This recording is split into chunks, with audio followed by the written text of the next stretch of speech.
She called me in February, her voice dripping with expectation. Can you organize my birthday again this year? Same as last time. Venue, catering, music, you're the only one I trust.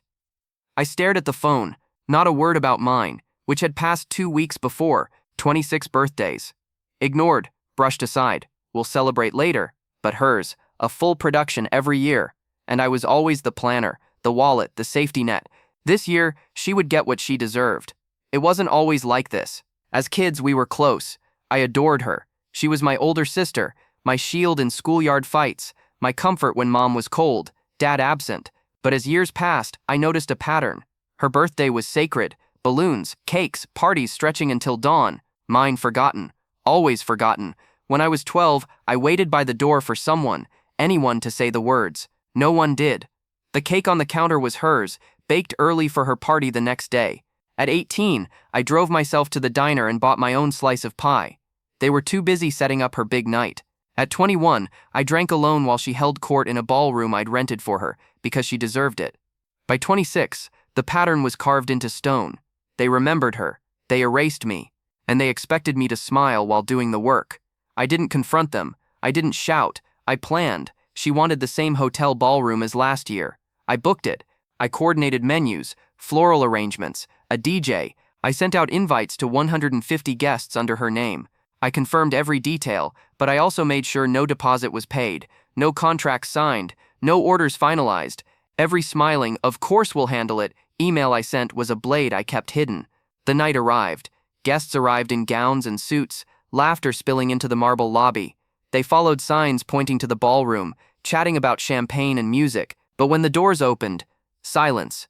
No tables, no flowers, no food, just an empty room echoing with confusion. The DJ never came. The caterer never arrived. The bar stood dry. 150 people, no celebration, no music, and her standing in the middle, face pale, eyes darting as whispers turned into ridicule. Where was I? On a beach an hour away, bare feet in the sand, cocktail in hand, watching the tide wash smooth the marks of the day. My phone buzzed endlessly, her calls, her texts, her fury bleeding into voicemail.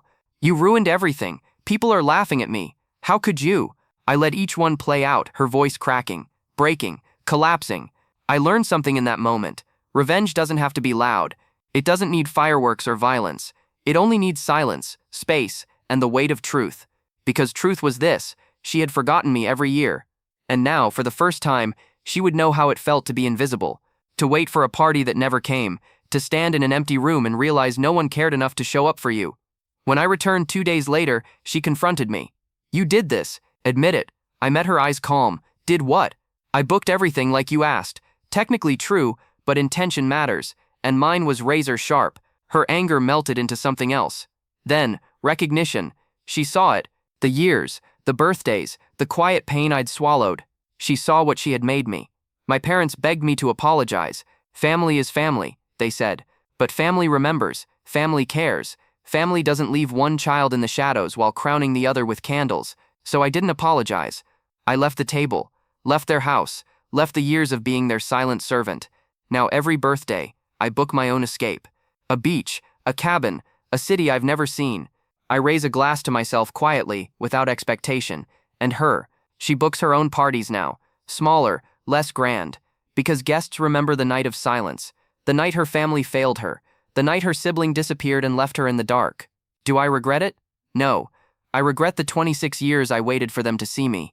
I regret the candles I blew out alone. I regret the nights I stayed, hoping it would change. But that night, that perfect silence, that was my gift to myself. Because for once, I wasn't the forgotten one.